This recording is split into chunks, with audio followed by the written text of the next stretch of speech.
Olá a todos, meu nome é Jennifer de Lima e eu vou apresentar o meu trabalho de monografia intitulado Metabólitos Especiais de Nectanda leucantha lauraceae, Caracterização Estrutural e Avaliação da Atividade Antiparasitária, que foi orientada pelo professor João Henrique Laco. Bem, gostaria de iniciar falando um pouco sobre produtos naturais. É de conhecimento comum que a natureza é uma fonte inesgotável de novos compostos. Estudos mostram que 30% dos medicamentos disponíveis atualmente são derivados de micro-organismos ou plantas. Esse conhecimento sobre produtos naturais ele tem direcionado pesquisas na área de química orgânica, principalmente pela descoberta de novos compostos. Compostos esses que são denominados metabólitos especiais. Esses metabólitos possuem importantes funções no organismo, como agente para polinização, ação contra herbívoros, patógenos, servem para simbiose, entre outras milhares de funções. A fitoquímica possui como objetivo isolar esses metabólitos especiais, quantificar e elucidar as estruturas, assim como, quando for conveniente, identificar também a atividade biológica dos mesmos. Falando um pouco sobre história, o conhecimento sobre o potencial dos produtos naturais é algo muito antigo. Vimos ele na história do Egito, com o uso de pigmentos naturais, na civilização chinesa, onde muitas plantas foram utilizadas para fins medicinais, o uso de produtos naturais para venenos, entre outros exemplos, como a morfina, a cafeína, a atropina. Quando se trata de produtos naturais nos quais derivados são utilizados até hoje, temos o exemplo clássico que é a salicina.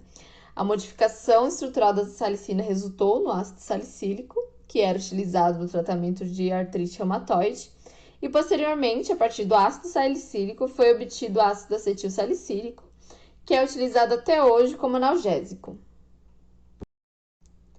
A espécie utilizada nesse trabalho foi a Nectanda leucantha, uma espécie da família Lauraceae, que é composta por cerca de 2.500 espécies. E as Lauraceae elas são conhecidas principalmente pelo seu alto valor comercial. Elas são utilizadas na indústria madeireira, na farmacêutica, onde temos como exemplo a cânfora, e na indústria alimentícia, onde temos a canela, o abacate, o louro, entre outros exemplos. O gênero Nectandra ele é o maior entre as lauráceas. No Brasil são encontrados mais de 43 representantes desse gênero. Como vocês podem observar, ele é um gênero muito rico quimicamente e é composto principalmente de alcaloides e lignoides, seguido por terpenoides, esteroides, fenilpropanoides e flavonoides, assim como outros compostos minoritários. A Nectanda leucantha é uma árvore de até 15 metros, que é encontrada somente aqui no Brasil. A sua distribuição ocorre nos estados de São Paulo, Rio de Janeiro, Paraná e Santa Catarina. Estudos anteriores conectando a leucantha foram realizados pelo nosso grupo, onde essas neolignanas, aqui indicadas de 1 a 4, foram obtidas das folhas da espécie, sendo que esses 4 compostos apresentaram atividade frente às formas amastigotas ou tripomastigotas de Trypanosoma cruzi. Em continuação a esse estudo, foram isoladas mais 2 neolignanas, aqui mostradas como 5 e 6, que apresentaram atividade frente à leishmania, demonstrando assim que a espécie apresenta um grande potencial biológico. Eu gostaria de começar a falar sobre a doença de Chagas com o enunciado do Ministério da Saúde, que eu acho que é muito apropriado. Que seria de que a doença de Chagas é uma doença silenciosa e silenciada. Silenciosa porque o curso da doença ele é lento e quase sempre assintomático, e silenciada porque é uma doença que acomete principalmente pessoas pobres, que não têm voz política nem acesso a serviços de saúde. Essa doença acomete cerca de 6 a 7 milhões de pessoas no mundo, sendo a maioria aqui na América Latina, ou seja, países menos desenvolvidos. No Brasil, em 2015, foram registrados mais de 70 mil casos dessa doença, e entre 2007 e 2017 foram registrados mais de 50 mil mortes pela doença, que dá um pouco mais de 4 mil mortes por ano. A doença de Chagas é causada pelo protozoário Trypanosoma cruzi, que apresenta 3 formas evolutivas: a epimastigota, que é a forma presente no vetor ou em cultura pura, a tripomastigota, que é a forma infectante, e a mastigota, que é a forma que se multiplica dentro das células do hospedeiro. Após inoculação no organismo, a forma tripomastigota entra no interior das células, evoluindo para a forma mastigota, que se replica, e após essa replicação, as amastigotas retornam para a forma tripomastigota. A célula se rompe, liberando os tripomastigotas, para poder infectar outras células, outros órgãos e tecidos, repetindo assim o ciclo. A transmissão da doença ocorre via vetorial, pelo inseto popularmente conhecido como barbeiro. A contaminação ocorre pelo contato com as fezes ou a urina do inseto durante a picada, mas também pode ser transmitida por transfusão de sangue durante a gravidez da mãe contaminada para o filho e de forma oral por alimentos contaminados, que atualmente é a principal forma de transmissão aqui no Brasil. As manifestações clínicas da doença podem ser divididas em duas fases, a aguda e a fase crônica, sendo que elas podem ser sintomáticas ou não. A fase aguda possui como sintomas mais gerais uma inflamação nos tecidos da região onde ocorre a picada, que quase sempre é dolorosa, e também pode ocorrer o surgimento de ínguas. Como sintomas menos frequentes, temos a insuficiência cardíaca e algumas perturbações neurológicas. A fase crônica sintomática ocorre em órgãos específicos, como o coração, o esôfago ou o colo, resultando nas duas grandes formas da doença: a cardíaca, que envolve a insuficiência cardíaca ou a cardiomegalia, como vocês podem ver aqui na imagem, o coração fica enorme, e a forma digestiva, que causa alterações funcionais e morfológicas, principalmente no esôfago e no colo, onde pode desenvolver o megacolo, como vocês também podem observar aqui na imagem. As drogas disponíveis para o tratamento são benzonidazol e unifortimox, sendo que o unifortimox tem sido descontinuado. Mas ambas as drogas apresentam efeitos colaterais.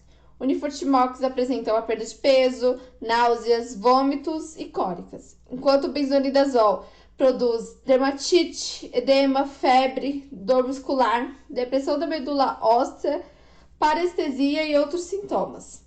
Assim, fica evidente a importância da busca por novos medicamentos para essa doença, onde os produtos naturais podem ser utilizados como protótipos moleculares. Sendo assim, o presente trabalho teve como objetivo realizar o isolamento e a caracterização estrutural dos metabólitos especiais presentes no extrato hexânico dos galhos de Nectanda leucantha, principalmente através de técnicas cromatográficas e espectroscópicas. Após o isolamento e a caracterização estrutural, o potencial das substâncias foi avaliado frente às formas tripomastigotas de Trypanosoma cruzi. Primeiramente, foi realizada a coleta dos galhos da Nectanda leucantha aqui no Parque Ecológico do Perequê, em Cubatão. Esses galhos eles foram secos no local e posteriormente foram moídos, gerando cerca de 158 gramas de galhos, que foram submetidos à extração com hexano até esgotamento, fornecendo 1,8 gramas de extrato hexânico. Esse extrato ele foi fracionado em cromatografia gravitacional e geodsílica, utilizando-se uma mistura de solventes numa polaridade crescente. Os solventes utilizados foram o hexano, o acetato de etila e o metanol. Após o fracionamento, as amostras foram submetidas à cromatografia de camada delgada e reunidas em 11 grupos, de acordo com a similaridade apresentada.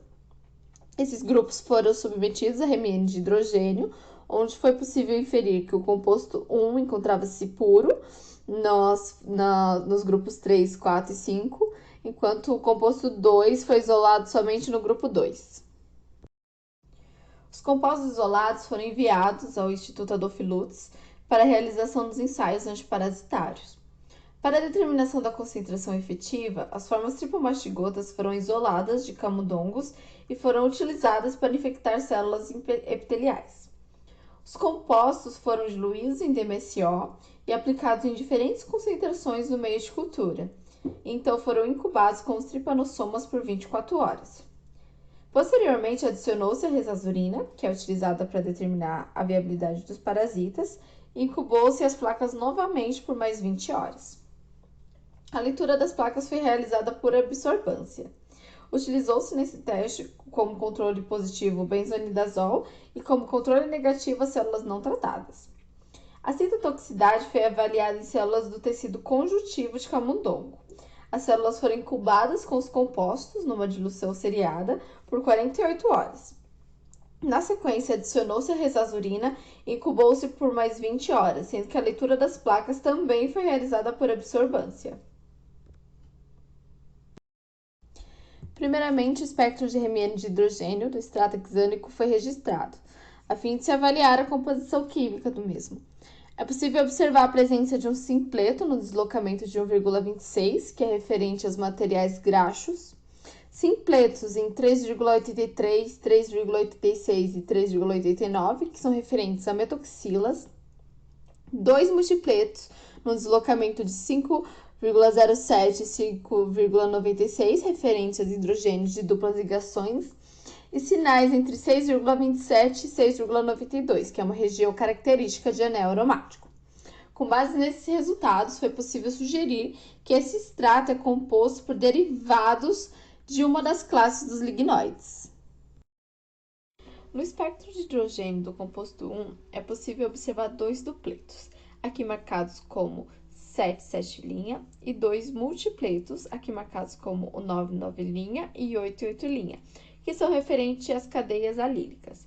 É possível observar também dois simpletos, que são referentes aos dois grupos metoxílicos, assim como a presença de dois dupletos, aqui marcados como 2 e 6, que evidenciam a presença de um anel aromático tetrasubstituído, assim como é possível identificar também sinais característicos de um segundo anel aromático, porém trissubstituído, aqui marcados como 2', 3' e 6'.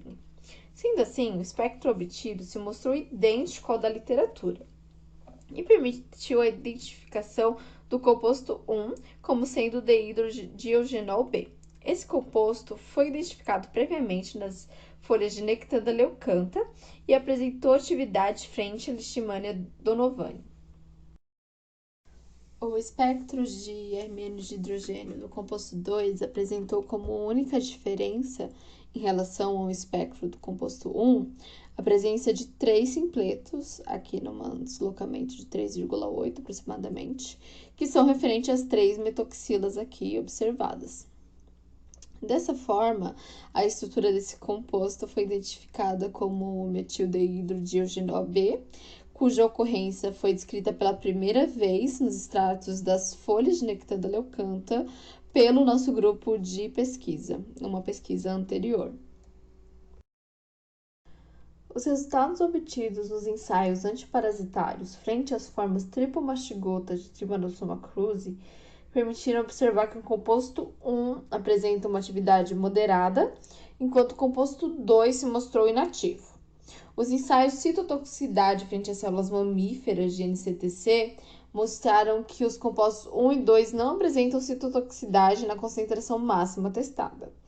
Quanto ao índice de seletividade, que demonstra o quanto o composto é específico o suficiente, ou seja, mata somente as células do parasita, o composto 1 apresentou metade da seletividade do benzonidazol, que é o fármaco padrão.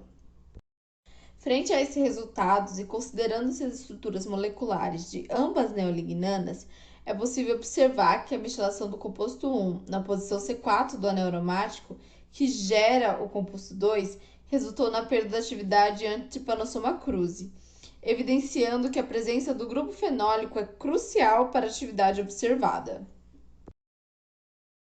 Bem, no presente trabalho foi realizado o estudo do extrato hexânico das folhas de Nectanda leucantha, principalmente por meio de técnicas cromatográficas e espectroscópicas. Desses processos foram isoladas duas neolignanas, identificadas como dehidrogenol B e metildeihidrogenol B, onde a avaliação do potencial anti-trypanosoma mostrou que o composto 1 é ativo frente às formas tripomastigotas, enquanto o composto 2 é inativo. Vale ressaltar que os estudos também mostraram que ambos os compostos são atóxicos frente às células mamíferas de NCTC na concentração máxima testada.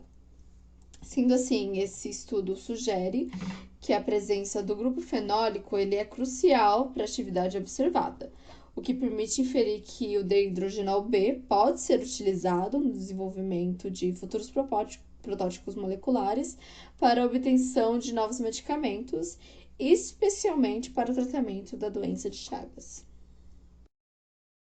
Gostaria de agradecer primeiramente à banca, ao professor João Lago, que me orientou nesse trabalho e tem me orientado demais, ao meu grupo de laboratório, que é maravilhoso e me ajudou muito, ao FABC, ao Instituto Adolfo Lutz pela parceria, à FAPESP, à CAPES, à PROPS e ao CNPq.